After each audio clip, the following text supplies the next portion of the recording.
Hello, I'm Greg Perez, and I'm here with a special guest, and it's Kristie Perez. Do I know you, Kristie? Intimately. Okay, wow. Anyway, today we're going to talk about the Canby Educational Foundation, when it began, what it does, and I don't want to get into it because that's not my forte. It's Kristie's knowledge that she has. So, Kristie, can you tell us something about the Canby Educational Foundation and how it started? Yes. It began in 1997. We are a nonprofit, and to date, we have given Canby School District almost $1 million. We have two major fundraisers a year that we do, and every penny we raise goes right back into the classroom. I see. Now, are there board members, or is this some type of thing that's run like a business? Yes, there is a board. There are 11 of us on the board. Every person on the board is either a product of Canby Schools or has children in Canby Schools, and in some cases both. I believe there are two of us that have grandchildren in the Canby school system as well, so we all have a very deep vested interest in Canby schools and doing whatever we can to support them. Okay, now is there a process that goes on, and who is involved in this process, and how does it flow? Any teacher in the Canby school system can apply for a grant. And if you have ever applied for a grant or written a grant to a nonprofit, it can sometimes be a very complicated, very unwieldy process that takes weeks, hours, and then you get rejected. So I understand this. There's a shorter process. Oh my goodness. We try to make this as non-painful as possible for teachers. We know how busy they are and how many hours they're already spending in the classroom and at the kitchen table correcting papers. So we're trying to make this a very easy process, a very short form that you can fill out online, asking for what you need. Then the teacher will come to a board meeting, and we do this 3 times a year. You come to the board meeting, present your grant, explain what you're going to do with this money and how it will benefit children.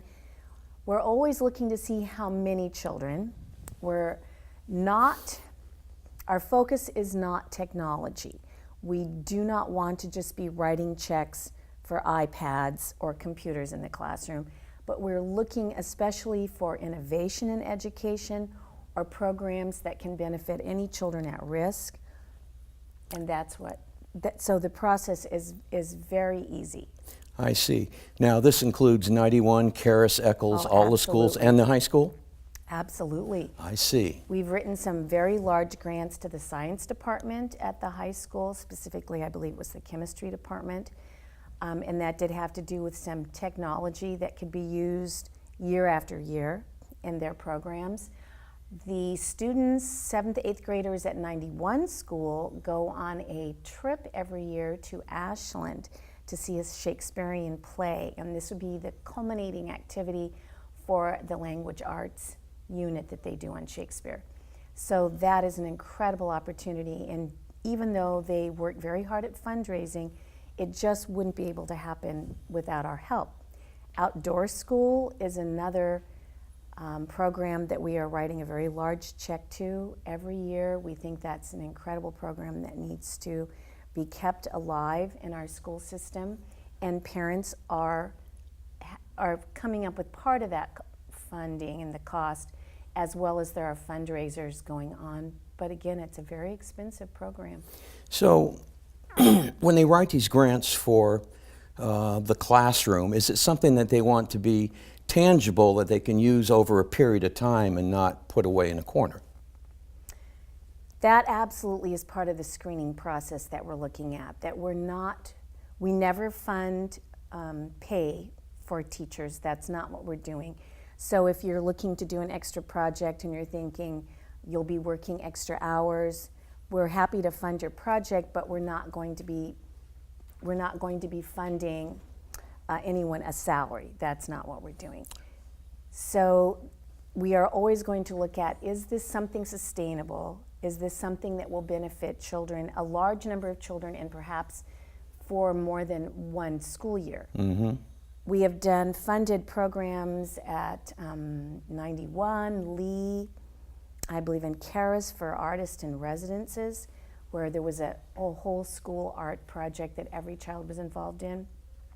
So again, we've reached a lot of children and provided them with an opportunity that the funding just isn't going to be in the budget. We're sometimes funding software programs that can be used out throughout the whole school year for every children in the school. We're funding sometimes field trips. We've had a couple of classrooms go to a play downtown, and that's an incredible experience. Live theater is just something that every child isn't going to have access to. But to enjoy that in a lifetime, it may be their only time. It may be. It may be for some of these children the only time they will go downtown Portland and see a play. So one of my questions, my big question is, it has to do with money. How do you raise money? Where do you get these funds from? From endowments or donations, or what do you do? All of the above, yes. So that we have interest on the endowments, and we're using that money, as well as we have 2 major fundraisers every year. So what's coming up this year? Is there a spring something, or? Yes, in April. This year it is April 27th. We always have a spring fling. It's at the Willamette Valley Country Club, which is an incredibly beautiful setting. We have had in the past a number of authors speak to us, but we've been trying to branch out a little bit and bring in something new and different. This year we are bringing Dave Stevens, who is a sportscaster on ESPN. Very famous. Yes, and he has a remarkable, incredibly inspiring story to tell.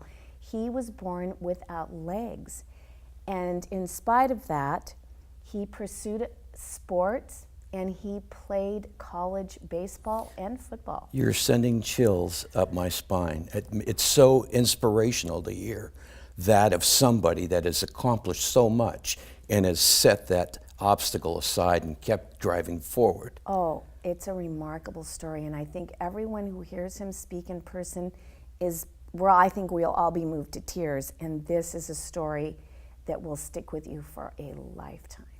So the type of audience we have, there's local people in the community. Does the school board attend this? The principals? Do some teachers attend?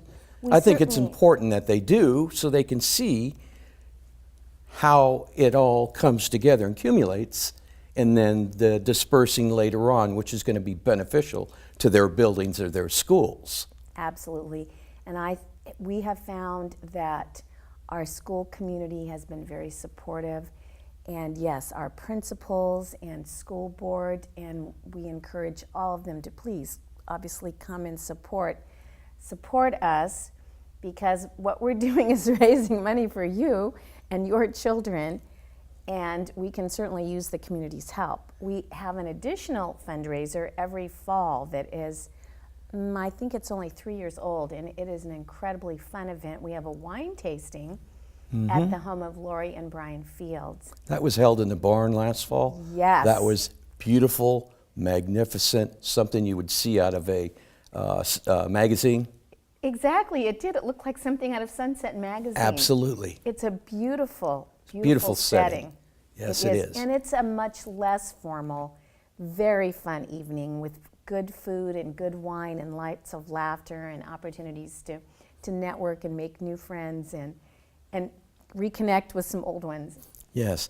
So I would like to see some coaches come to this and see if it inspires them to inspire the youth that they work with, athletic directors and so forth, so they can actually see and feel what's going on with Dale Stevens, correct? Dave Stevens. Dave Stevens. Yes. We have an incredible sports program here in Canby and Canby Kids, and we have so many children involved in those sports programs, boys and girls both, and I think every coach will be able to see that this is an incredibly inspiring story to come back and share with your team. Yes. So I understand the Spring Fling is April 27th. It's going to be at the Willamette Valley Country Club. No host, meeting at 5:30, and dinner will be served at 7. Now, I understand the deadline is Thursday for purchasing the tickets. So if you want to go, you need to call Mary Walsh or go online and purchase your tickets online on Canby Educational Foundation. They have their own website, and they also have the story of Mr. Stevens. Yes. And you can purchase your tickets there, but time is short, tickets are limited, and we need to fill the house, and you need to see this young man see what he's been through and what he's accomplished. The Canby Educational Foundation is a community event.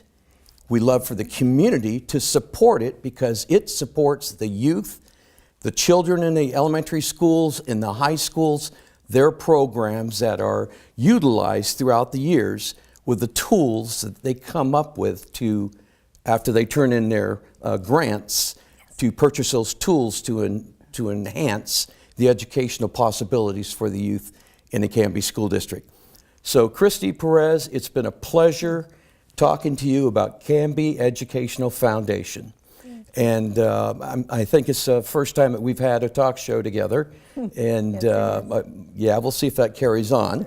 But anyway, thank you very much. Please spread the word. We want to get this out because Thursday is the deadline to go to the Willamette Valley Country Club for the Canby Educational Foundation Spring Fling. Thank you, and we'll see you again on channel CTV5. Thank you. Please take a moment and watch this short video of our guest speaker at the Canby Educational Foundation, Dave Stevens.